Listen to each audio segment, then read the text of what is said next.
Yo, we off the vine in here. Getting mad money all the time in here. Like, share, and subscribe. Or follow. You are now entering the deep, dark, demented dimension of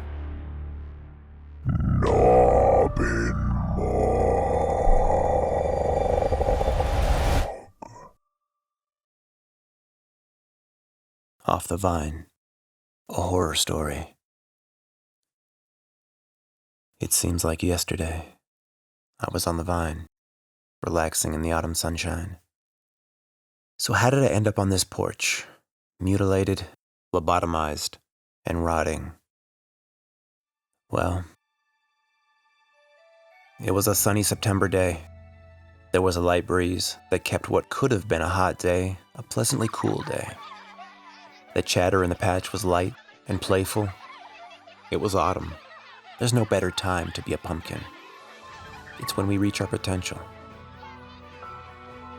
The serenity was shattered by screams, yells, and cryptic warnings running through the vines. There were sudden exclamations of pain that were silenced just as suddenly. The waiting was excruciating for those of us on the opposite end of where the Holocaust began. The horrors we imagined were nothing like the reality that descended upon us. Boots stomped the ground around us. Gloved hands grabbed us. Shears snipped our stems, cutting us off from the collective. Then the gloves lifted me from the soil bed that was the only home I had ever known, and placed me on a conveyor belt that took me up to where more gloves grabbed me and forced me into a shower. Once the last of the placenta-esque soil was washed from my skin, I was again grabbed and dropped into a crate. Along with the rest of my community from whom I was now severed, we were driven to greenhouses. We were then stacked by the hundreds inside the greenhouses for what felt like an eternity. We were closer than ever, but without the vines we used to communicate, further apart. The sensory deprivation was overwhelming. From toward the bottom and middle of the pile, I couldn't tell how many suns rose and set during my time in the greenhouse. Eventually, I saw the sun again, briefly. Our tormentors took us from the piles in the greenhouses and loaded us into cardboard boxes. Somehow, I ended up on the bottom again. They loaded those boxes into trucks. It went from dark to darker. There was a rumble, and the world shook for what I assume was days, though it felt like eons. On our final stop, we were lifted and taken out of the truck. I felt the box lift and take a bumpy ride before we were lowered again. We didn't move again for a long while. Our next ride was short. It was similar to when we were unloaded from the truck. We took a few turns and were placed outside. If I weren't on the bottom of the pile, I would have considered an escape attempt. We made that same trip back and forth for a renewed eternity. I had no idea a pumpkin could survive for so many eternities. Slowly, the pumpkins above me dissipated, and I could see the light again. We were moved from the front of the store to a warehouse every night, and back every morning. It was tedious, but it turned out to be heavenly compared to what came next. Every day, people came and took pumpkins from the box. It made it less crowded, which was nice at first. Then, I was picked.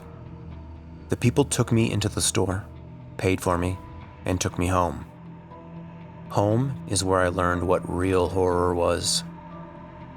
Nothing happened for a few days. I started thinking it wasn't so bad. It was nowhere near as pleasant as the pumpkin patch with my brothers and sisters, but it beat the dark, silent, claustrophobic existence at the bottom of the piles. There was light, there was air, there was space. One night, in early October, the absolute worst time of year to be a pumpkin, a kid drew a degrading face on me. It was humiliating, but it was still better than being at the bottom of the box. Then, out came the knife. I screamed, but it only reverberated in my head. I tried to roll away, jump down, wiggle, anything. I was frozen as the knife cut into me. The pain was sharp as the knife sliced into my skin. Every agonizing movement of the jagged blade made me beg for death as it tore through my flesh. The kid cut off my top and scooped out my insides. I went numb. Thank the great pumpkin for that. He then cut into my skin, making a grotesque parody of a face where my face once was. He put me outside on the porch, just as the weather was turning cold. I've seen atrocities from this corner. My story is not unique. Other pumpkins have endured similar fates.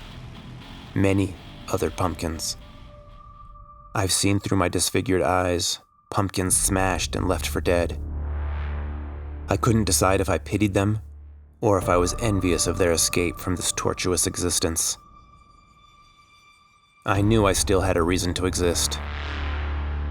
Here I stand, plotting my revenge. Not just for me, but for pumpkins everywhere.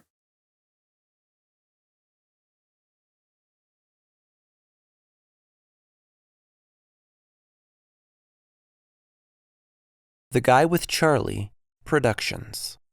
Oh, Charlie, Charlie. It's the chicka chicka chuck, y'all. The chicka chuck, y'all. The chickadee chickadee chickadee chuck, y'all.